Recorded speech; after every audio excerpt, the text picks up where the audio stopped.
जरा गौर से सुनना बड़े पीर साहब और एक पंडित जी का वाकया। बगदाद रहमतुल्लाह अलैहि और एक वीरान बस्ती के हिंदुओं से जुड़ा एक दिलचस्प वाकया सुनाने जा रहे हैं। उस हिंदुओं की बस्ती में सरकारे बगदाद के साथ क्या क्या हुआ और उन्होंने उस बस्ती के लिए क्या किया, आइए इस वीडियो में जानते हैं। शुरुआत करते हैं अल्लाह के नाम से, जो बड़ा मेहरबान और रहम करने वाला है। एक बार शहनशाह बगदाद रहमतुल्लाह अलैहि इस्लाम की तबलीग करने के लिए सफर पर निकले। आपके हाथ में एक खास लाठी थी जिसकी हकीकत किसी को मालूम नहीं थी। आप अपने शागिर्दों के साथ पैदल ही एक लंबा सफर तय कर रहे थे। इस सफर का मकसद था भटके हुए लोगों को सही राह दिखाना और जरूरतमंदों की मदद करना। आप अपने साथियों के साथ एक ऐसी जगह पहुंचे जो बिल्कुल वीरान थी। वहां न कोई पेड़ पौधे थे, न आबादी, और जमीन पूरी तरह बंजर थी। ऐसा लगता था जैसे उस जमीन पर कुछ भी उगाना नामुमकिन हो। लेकिन उस वीरान जगह में एक पेड़ खड़ा था। वह एक सूखा हुआ बेजान पीपल का दरख्त था जिसकी जड़ें जमीन से बाहर निकली हुई थीं। यह पेड़ बेशक सूखा हुआ था लेकिन गिरा नहीं था। उसके पास सूखी लकड़ियों का ढेर था, लेकिन यह पेड़ अपनी जगह मजबूती से खड़ा था, मानो हालात से हार मानने को तैयार ना हो। तभी आपके शागिर्दों में से एक ने कहा, हुजूर, यह पेड़ तो इतना सूखा हुआ है कि यहां कोई परिंदा तक आकर नहीं बैठता, लेकिन ये लोग कौन हैं जो इसके चारों ओर खड़े हैं? आपने ध्यान से देखा तो वहां कुछ हिंदू लोग खड़े थे जो उस सूखे पेड़ के चारों ओर दायरा बनाए हुए थे। वे कह रहे थे, हे हमारे देवता, तूने हमें हमेशा खाना दिया, हमें पानी दिया, हमें जिंदा रखा। यह जगह भले ही वीरान और बंजर है, लेकिन तूने हमें सहारा दिया। यह इलाका पहले हरा भरा था, पर जब से यह पेड़ हमसे नाराज हुआ तब से सब कुछ उजड़ गया। फिर एक पंडित ने कहा, चलो भाइयों, सर झुकाओ और सजदा करो ताकि हमारा देवता हमसे खुश हो जाए। आप और आपके साथी यह अजीब दृश्य देख रहे थे। यह सुनकर आपके शागिर्द से रहा नहीं गया। उसने कहा, हुजूर, ये लोग इस सूखे पेड़ के आगे सजदा क्यों कर रहे हैं और इसे अपना देवता क्यों मान रहे हैं? इनका तरीका न तो हमसे मिलता है और न ही मुसलमानों जैसा लगता है। आपने जवाब दिया, ये हिंदू लोग हैं, चलो देखते हैं कि माजरा क्या है। इसके बाद आप उस पंडित के पास गए जो सबसे बड़ा व्यक्ति मालूम होता था और जिसने सभी को पेड़ के आगे सजदा करने के लिए कहा था। आपने उससे पूछा, आप लोग कौन हैं और इस पेड़ के बारे में ऐसा क्यों कह रहे हैं? पंडित ने आपको ऊपर से नीचे तक देखा और डर के मारे 3-4 कदम पीछे हट गया। वह आपकी शख्सियत से हैरान था। चौड़ा सीना, ताकत से भरा शरीर, रोशन चेहरा और खूबसूरत कपड़े। जब आपने मुस्कुराते हुए सवाल किया तो आपकी मुस्कान ने उसके मन में सम्मान और डर दोनों पैदा कर दिया। उसने सोचा कि आपके जैसा रोबदार लेकिन अदब से भरा इंसान उसने पहले कभी नहीं देखा। वह समझ गया कि आप एक पहुंचे हुए बुजुर्ग हैं, लेकिन झुकने वाला वह भी नहीं था। खुद को संभालते हुए उसने कहा, हम इस पेड़ को अपना देवता मानते हैं। यह बहुत ताकतवर है। पहले यह पेड़ हरा भरा था और हमें जो भी चाहिए होता यह हमें देता था। यह इलाका जो अब सूना और बंजर दिखता है, कभी जिंदगी से भरा हुआ था।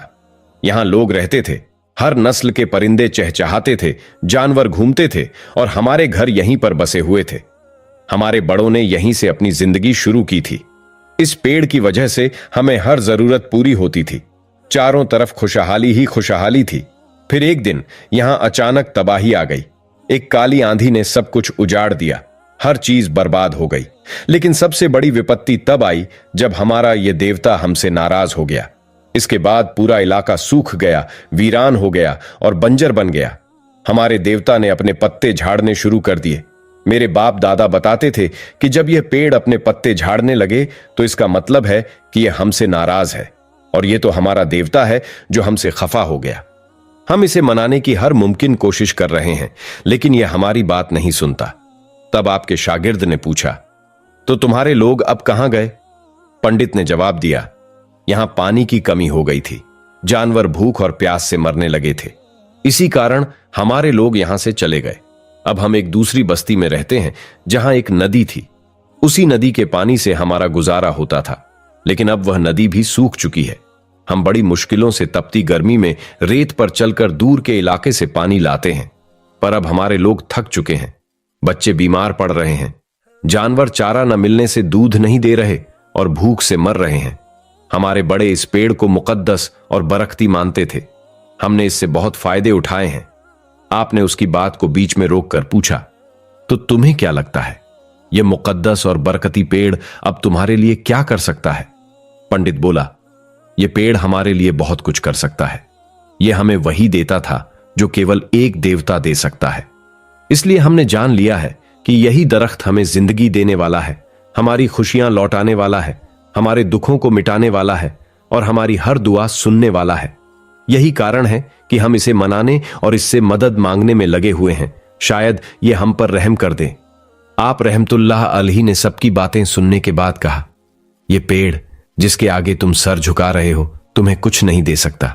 यह खुद मखलूक है, इसे भी किसी ने बनाया है, इसका भी एक खालिक है।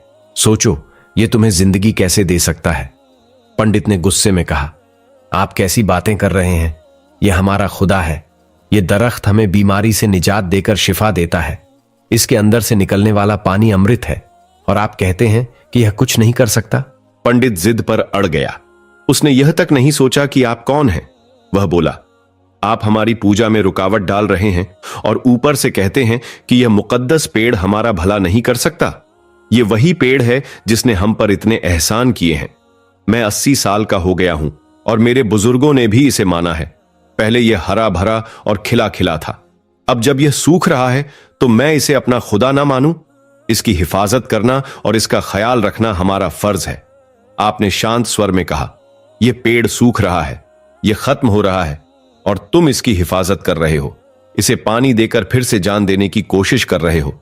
अगर यह तुम्हारा खुदा होता तो इसे तुम्हारी हिफाजत करनी चाहिए थी।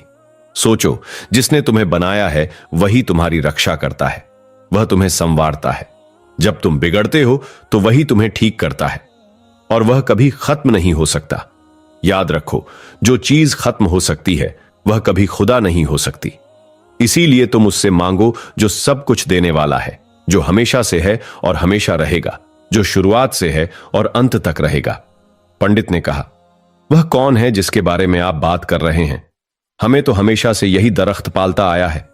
हमने इसी को अपना खुदा माना है और मानते रहेंगे। शहनशाह बगदाद ने गुस्से में कहा, यह गलत है। तुम उससे मांगो जो सबको पालने वाला है। वह न सोता है न थकता है। वह कभी हमसे बेखबर नहीं होता। न वह इंसान जैसा है न दरख्त या जानवर जैसा। वह अल्लाह है, उसकी बराबरी कोई नहीं कर सकता। पंडित आपकी बात समझने को तैयार नहीं था। वह आपके शब्दों से खौफजदा था। हालांकि उसके आसपास के लोग आपकी बातों पर ध्यान देने लगे। पंडित ने जिद करते हुए फिर कहा, हम तो इस दरख्त से ही मांगेंगे, यही हमारा खुदा है। तब आप बोले, अच्छा, किसी ऐसे इंसान को बुलाओ जो इस पेड़ से बात कर सके, शायद वह उसकी बात मान ले। पंडित ने कहा, ऐसा कोई इंसान कहां मिलेगा? मैं जो इस सबका सबसे बुजुर्ग हूं, इसने मेरी नहीं सुनी। फिर ऐसा कौन होगा जिसकी यह बात मानेगा?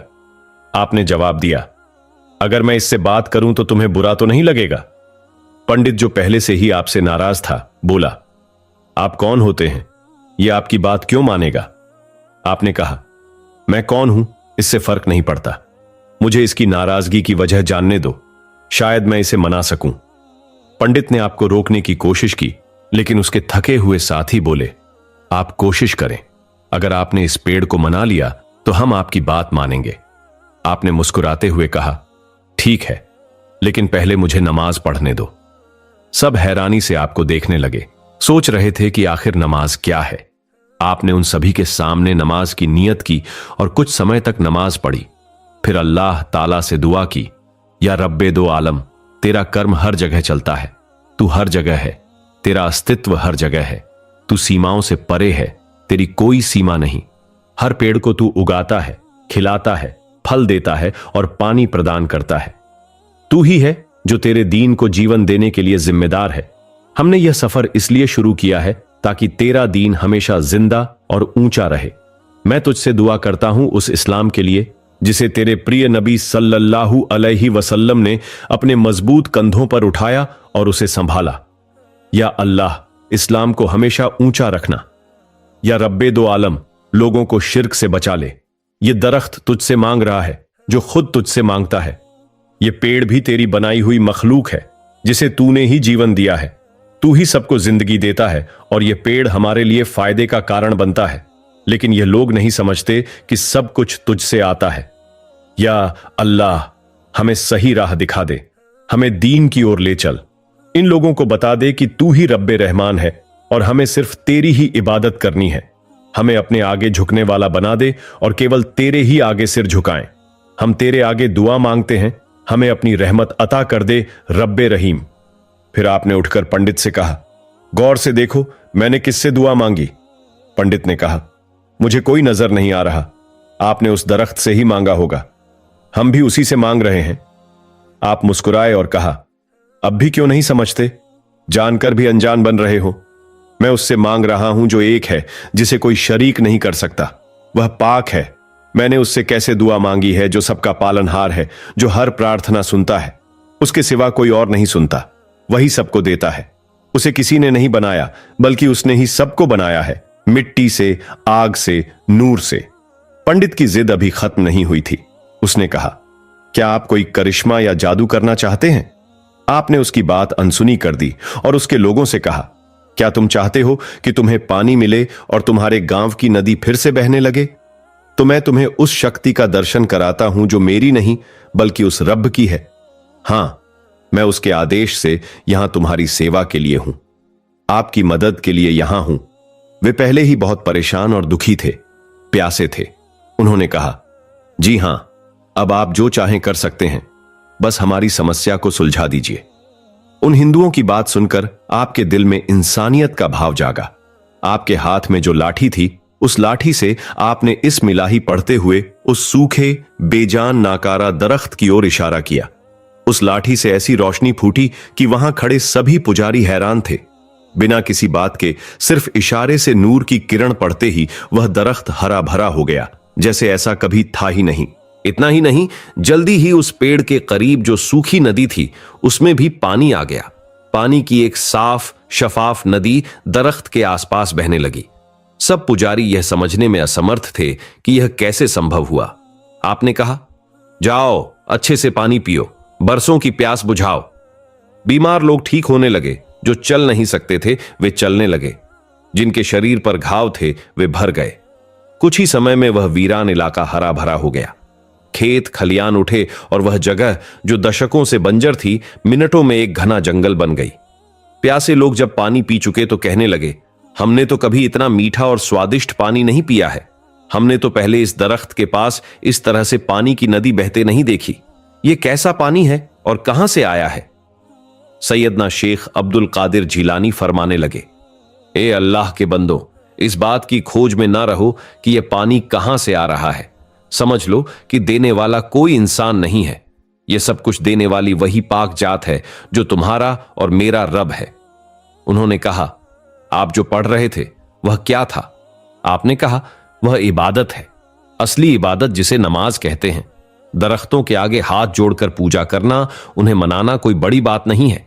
असली काम तो उस दरख्त को मनाना है जो उसे बनाने वाला है। फिर आपने विस्तार से समझाया कि अल्लाह कौन है। अल्लाह का कोई शरीक नहीं हो सकता इस जहान में, ना उस जहान में। उसकी संतान नहीं हो सकती, ना कोई उसका जोड़ा है। फिर उन पुजारियों ने पूछा, तो आप कौन हैं? यह हमें स्पष्ट कर दें। आपने कहा, मैं उसका एक अजा बंदा हूं, जो उसके दीन के काम में लगा हुआ हूं और दीन इस्लाम को फैलाने में कार्यरत हूं। फिर सभी पुजारियों ने कहा, क्या यह सब आपने नहीं किया? आपने कहा, नहीं, बिल्कुल नहीं। अल्लाह ताला ने मेरे हाथों से यह काम करवाया है, लेकिन हाथ तो उसी का है। अल्लाह ताला ने मेरी दुआ सुनी है, लेकिन वह सुनने वाला वही है। अगर तुम उसकी असलियत को समझ गए होते तो कभी भी सजदे में सिर नहीं उठाते। तुम्हें अपने रब के सिवा कुछ भी दिखाई नहीं देता। वह दिलों में बसता है और आत्मा में उतरता है। वह पाक है हर बुराई और कमी से। वह सभी लोग अभी भी स्तब्ध थे कि सूखे तालाब से अचानक पानी की नदी कैसे फूट पड़ी। पूरा क्षेत्र जलमग्न हो गया है। ऐसा पहले कभी हमारे किसी धार्मिक गुरु ने नहीं बताया और न ही सुना। आपने कहा, उस अल्लाह ताला ने अपने हुक्म से यहां पानी भेजा है। अल्लाह ताला जिनसे मोहब्बत करता है उनकी बात पूरी करता है। यह उसकी कृपा और क्षमा है कि उसका रब हमें इतना प्यार करता है। चाहे कोई कितना भी गुनहगार क्यों ना हो, वह उसकी भी सुनता है। उसकी मोहब्बत हर जगह स्पष्ट है। बस हम इंसान हैं जो इसे समझ नहीं पाते। मेरे साथियों, इस दरख्त से मत कहो कि हमें पानी दो, हमारी प्यास बुझा दो। इसे देने वाला भी वही अल्लाह ताला है, इसके नीचे उपजाने वाला भी वही है, इसके करीब से सूखी नदी से पानी बहाने वाला भी वही है, इस जमीन को समृद्ध करने वाला भी वही है, हर कण को बनाने वाला भी वही है। तो तुम यहां वहां मत भटको, उस खालिक से जुड़ो, उससे मांगो। वह दिलों में है, वह सब कुछ जानता है। क्या तुम्हें यह कोई आश्चर्यजनक बात लगती है? अगर यह जादू भी होता तो वह भी समाप्त हो जाता, लेकिन असली रब्बे वाहिद का आदेश कभी टलता नहीं है। फिर आपने यह पवित्र आयत पढ़ी जिसका तर्जुमा है, क्या तुम नहीं देख रहे हो कि अल्लाह के सामने सब सजदे में हैं? सारे आकाश वाले, सारी धरती वाले, सूरज, चांद, तारे, पहाड़, दरख्त, जानवर और बहुत से इंसान भी। बहुत से लोग ऐसे भी हैं जिन पर पहले ही ईश्वर का कड़ा दंड आ चुका था। यदि आप भी उस दंड से बचना चाहते हैं तो सिर्फ उसी रब की राह पकड़ें। सजदा केवल उस एकमात्र रब के सामने किया जाता है और किसी अन्य वस्तु या प्राणी को सजदा करना सही नहीं है। सिवाय शैतान के कोई ऐसा नहीं हो सकता जो अल्लाह के आदेश पर कभी झुके नहीं। वह जो लोगों को गुमराह करता है और उन्हें हसद, जलन, गुरूर, अकड़ और खुद पर गर्व जैसी बुरी भावनाओं में भटकाता है। जबकि इंसान सिर्फ मिट्टी का एक अंश है, लेकिन अल्लाह ने उसे उच्चतम दर्जा दिया है। यह उसकी मोहब्बत का प्रतीक है कि उसने हमेशा अपनी दया का विस्तार किया है। कभी नबियों को भेजा, कभी अहले बैत को, कभी सहाबा को और कभी औलिया ए अल्लाह को। परंतु यह सीमित सोच वाला इंसान अक्सर समझता है कि सब कुछ उसकी वजह से होता है। वह बूढ़ा पंडित जो वहां खड़ा था यह सब होते हुए देख रहा था। फिर वह धीरे धीरे वहां से हट गया। हुजूर, शेख अब्दुल कादिर जिलानी रहमतुल्लाह अलैहि ने कहा, तुम कहां जा रहे हो? जहां भी जाओगे वहां यह पानी की नदी तुम्हारे पीछे पीछे जाएगी। और सच में तुम देखोगे कि गांव गांव तक यह पानी की नदी पहुंच रही है। जाओ और खुद देखो। वह नदी जो पहले सूखी जमीन थी, अब वह भी शराब में बदल गई है। वह अपनी ही गति में बहती जा रही है। उन गांव वालों को यह पता नहीं था कि शेख उल शेख हुजूर सैयदना शेख अब्दुल कादिर जिलानी रहमतुल्लाह अलैहि ने अपने रब से क्या मांगा था। लेकिन जिन्होंने अपनी आंखों से यह चमत्कार देखा, वे कहने लगे, हम भी आपके रब को मानते हैं, हमें भी कलमा पढ़ा दो, क्योंकि ऐसी मिसाल आज तक हमने नहीं देखी। हमें कोई ऐसा नहीं सिखा सका, ना समझा सका। हमारी सोच नेगी हो गई है, हमारी समझ बढ़ गई है। आपने हमें समझाई है, और अगर अब भी हम अंधे बने रहे तो हमसे ज्यादा अंधा कोई नहीं होगा। आपने उन्हें कलमा पढ़ा दिया। वह गांव वाले आपसे मिलकर इतनी खुशी से भरे थे कि वह अब आपको अपना आदर्श मानने लगे। पहले आपने उनसे कहा कि नदी का साफ पानी सबको पिलाओ। सबने उस पानी को पिया। जो प्यास से बेहाल थे उन्होंने खुद भी पानी पिया और अपने जानवरों को भी पानी पिलाया।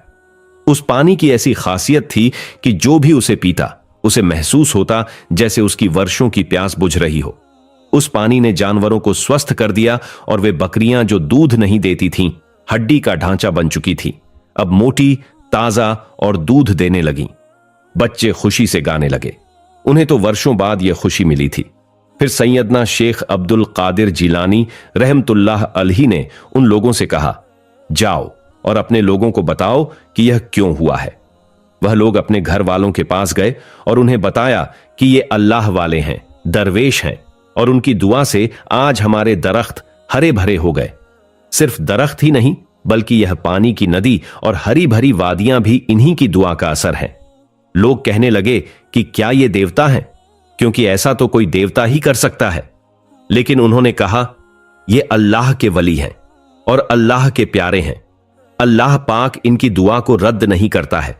इन्होंने अल्लाह से मांगा और सब कुछ वही अल्लाह ने दिया है। इन्होंने हमें एक ऐसे मजहब की तालीम दी है जिसने हमें सुधारा है। हमें सही मार्ग दिखाने वाला कोई नहीं था। हम सोच रहे थे कि हमारा वह पेड़ ही हमें सब कुछ देगा, मगर असल में हम उस रब को नाराज कर रहे थे। फिर वही अल्लाह हमारे पास अपने प्यारे वली को भेजा और उन्होंने हमें सिखाया कि तुम लोग भी उनकी तालीम ग्रहण करो। जहां दिल को जोड़ना सिखाया जाता है, दिल को नहीं तोड़ा जाता। जहां केवल इंसानियत का सम्मान है, इंसानों के लिए काम किया जाता है। हमने उनके इस अमल से यही सीखा कि उन्होंने हमें जानते तक नहीं थे, फिर भी उन्होंने हमारी सबसे बड़ी मुश्किल आसान कर दी। उनकी मीठी जुबान और हसीन लहजे ने हमें ऐसा प्रभावित किया कि हम भी कलमा पढ़कर मुसलमान हो गए।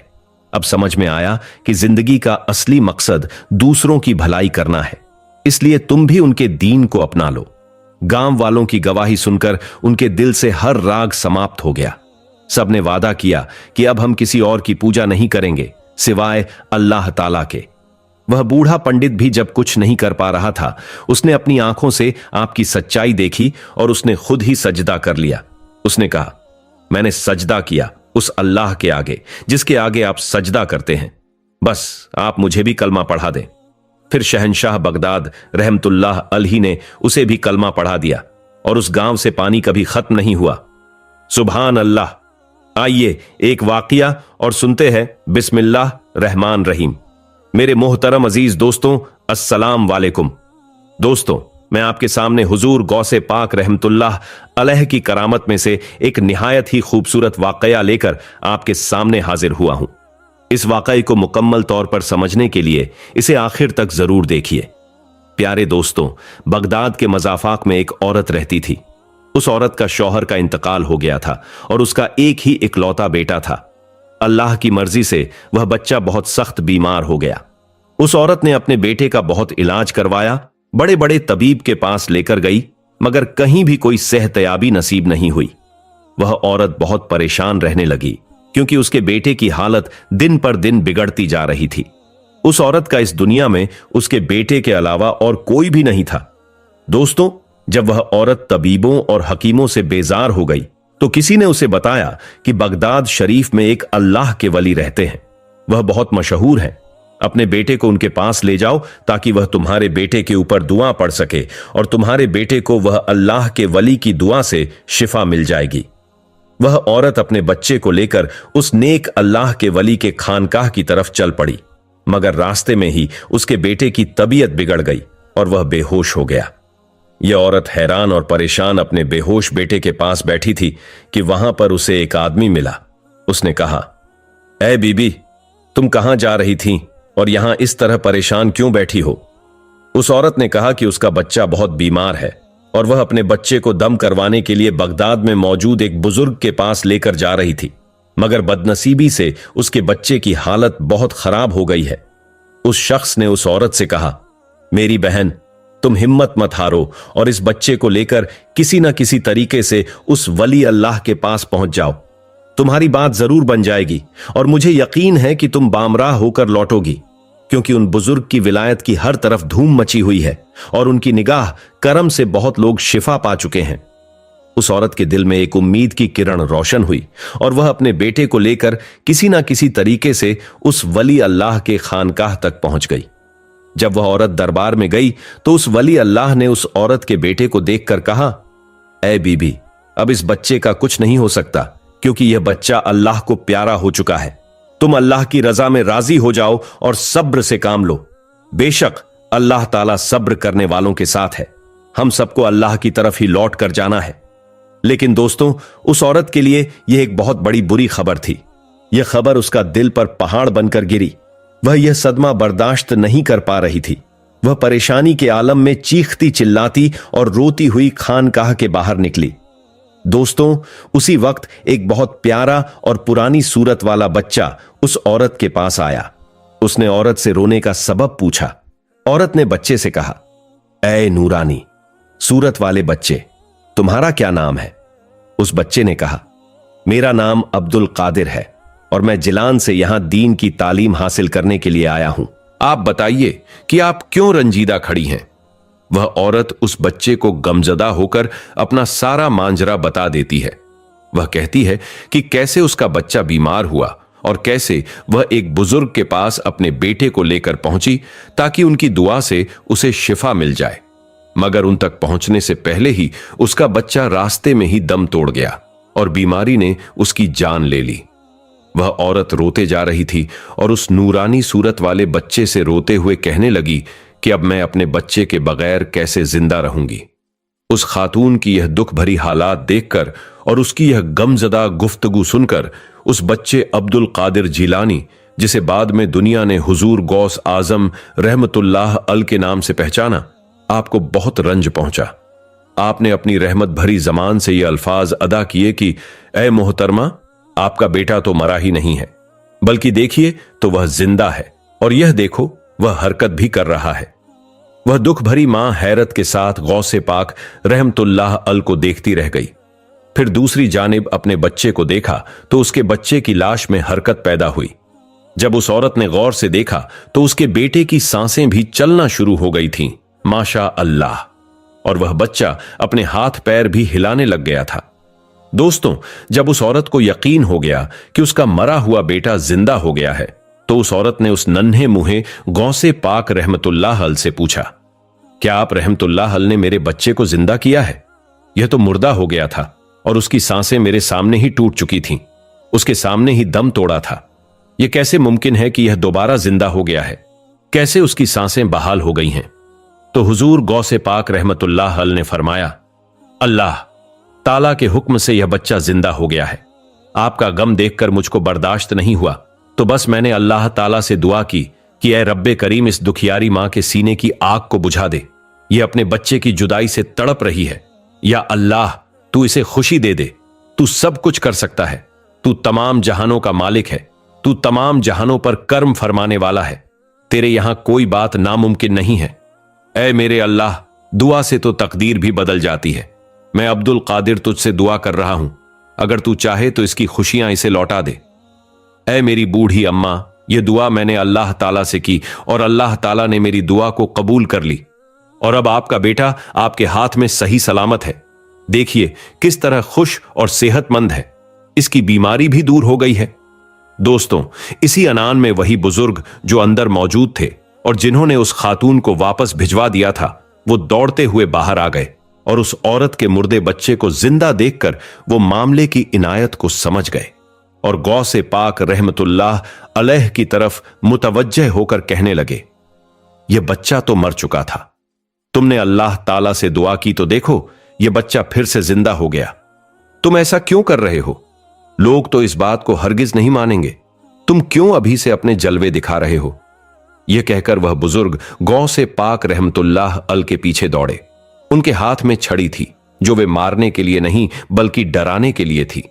वह रहमतुल्लाह अलैह के पीछे दौड़ने लगे। दोस्तों, नन्हे मुन्ने गौसे पाक रहमतुल्लाह अलैह भी उनको देखकर मुस्कुराते जा रहे थे और आगे तेज तेज भागते भी जा रहे थे कि आगे रास्ते में एक बहुत बड़ा कब्रिस्तान आया, जहां पर बेशुमार खबरें थीं। उन खबरों के दरमियान से गुजरते हुए गौसे पाक रहमतुल्लाह अल हंसते हुए कहना शुरू कर दिया, ऐ खबर वालों, मुझे बचाओ। यह बात सुनकर वह बुजुर्ग हैरत में पड़ गए और वहीं रुक गए। वह हैरानी के आलम में कमसन गौसे पाक रहमतुल्लाह अल का कमाल देख रहे थे, जिनके कहने से तमाम कब्र वालों, मुझे बचाओ, कब्रिस्तान के मुर्दे यह सुनकर अपनी अपनी खबरों को फाड़कर बाहर आकर खड़े हो गए थे और आप रहमतुल्लाह अल की डाल बन गए थे। दोस्तों, गौसे पाक रहमतुल्लाह अल दिल फरेब अंदाज में मुस्कुराते हुए उन बुजुर्ग को देखने लग गए और वह बुजुर्ग हैरत के साथ आप रहमतुल्लाह अल को कहने लगे, बेटा, हम आपके रुतबे को तक नहीं पहुंच सकते। आप गौस आजम बनने वाले हैं, इसीलिए आपकी मर्जी के आगे अपना सिर तस्लीम करते हैं। हम जानते हैं कि आप रहमतुल्लाह अल कौन सी हस्ती हैं। मुस्तकबिल में आपसे हुजूर पाक सल्लल्लाहु ताला अलैहि वसल्लम ने आपसे दीन का कौन कौन सा काम लेना है, लेकिन हम तो सिर्फ आपसे इतना कह रहे थे कि मेरे बच्चे अभी से अपनी करामत ना दिखाइए, क्योंकि लोग इस बात पर यकीन नहीं करेंगे, बल्कि वह तुम्हारी जात पर उंगलियां उठाएंगे और तुम्हारे लिए अपने दिल में बोझ और हसद रखेंगे। दोस्तों, जब उस बुजुर्ग ने प्यार से आप रहमतुल्लाह अल को समझाया तो आपने तमाम मुर्दों को हुक्म दिया कि वह वापस अपनी खबरों में चले जाएं, और वह मुर्दे आपका हुक्म मानकर अपनी खबरों में वापस चले गए। माशा अल्लाह, सुभान अल्लाह। तो मेरे प्यारे दोस्तों, यह प्यारा सा वाकया यहीं पर खत्म होता है। आपको कैसा लगा? कमेंट बॉक्स में जरूर बताइए।